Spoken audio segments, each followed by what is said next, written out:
Thank you. My question is also on share buybacks.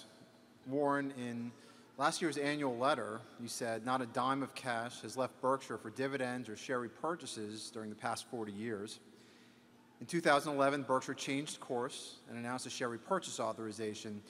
What I'd like to focus in on is what is Berkshire's capacity for share buybacks based on continued strong earnings power?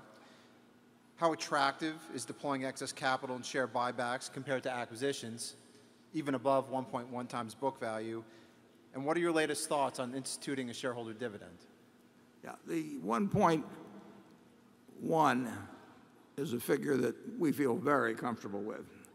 So we would probably feel comfortable with a figure somewhat higher than that. But we want it to be dramatically or very significantly undervalued to do buybacks. And we want to be very sure that every shareholder that sells to us knows that we think that it's dramatically or significantly undervalued when we do it. But we have a terrific group of businesses. The marketable securities that we own, we think are going to be worth more in the future, but we carry them at what they're selling for today. So that's not an undervalued item, in the balance sheet. But some of the businesses we own are worth far more money than we carry them at, and we have no significant business that's worth any significant discount from the carrying value. So we would, from strictly a money-making viewpoint, we would love to buy billions and billions and billions of dollars worth of stock and we'll move that up to tens of billions at 110% of book. I don't think it'll happen, but it could happen.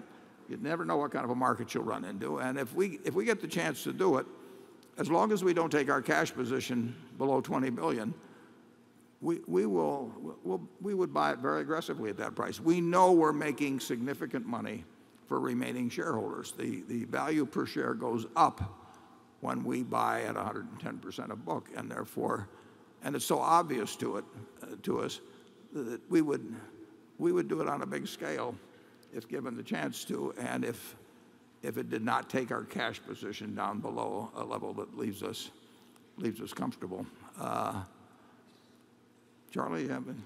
Well, some people buy their own stock back regardless of price. That's not our system.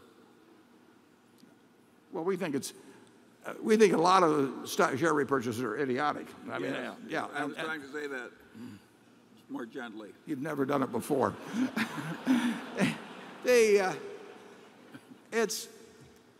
It's for ego.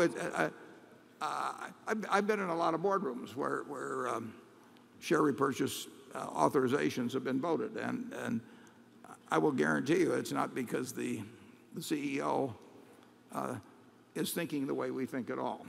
They like buying their stock better at higher prices, and they like issuing options at lower prices. It's just exactly the opposite of what we would think.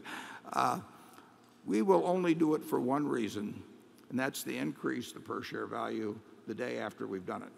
And if we get a chance to do that with both, in a big way, we'll do it in a big way. I don't, strictly operating as a financial guy, I would hope we'd get a chance to do a lot of it. Operating as a fiduciary for hundreds of thousands of people, I don't want to see them. Yeah, we hope the opportunity never comes. Yeah. But if it does, we'll grab it. Okay, station 2, shareholder.